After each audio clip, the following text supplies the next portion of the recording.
खबर रीवा से, जो पूर्व मंत्री महाराजा पुष्पराज सिंह की अध्यक्षता में भगवान श्री जगन्नाथ जी की वार्षिक रथ यात्रा के सफल आयोजन को लेकर एक महत्वपूर्ण बैठक संपन्न हुई।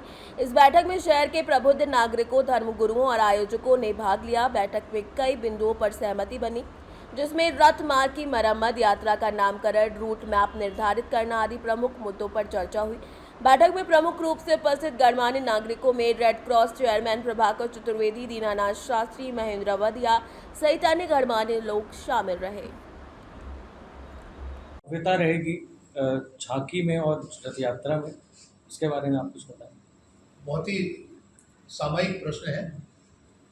361वीं यात्रा निकलने जा रही है 27 तारीख को।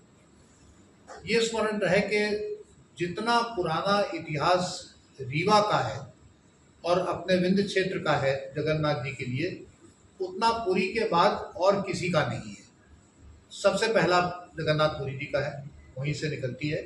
लेकिन जो महाराज भाव सिंह जी थे, वो वहाँ गए और वहाँ से पंडा भी लाए और भगवान की मिट्टी भी लाए, और उसी मिट्टी से भगवान श्री जगन्नाथ जी की यहाँ पर मूर्तियाँ बनी हैं, जो प्रतिष्ठापित हैं हमारे किला में।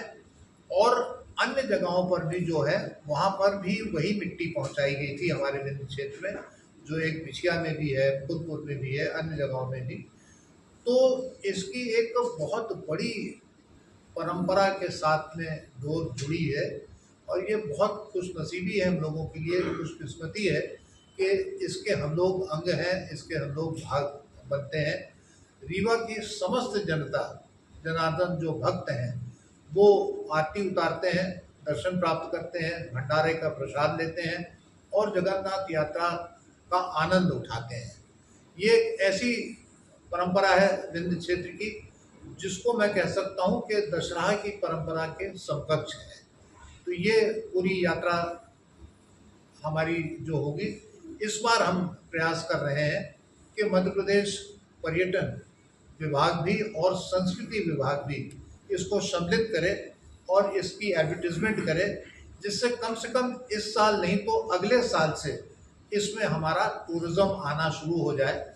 जैसे कि आपको मालूम है कि दुनिया के 3 बहुत बड़े धार्मिक संस्थान हैं।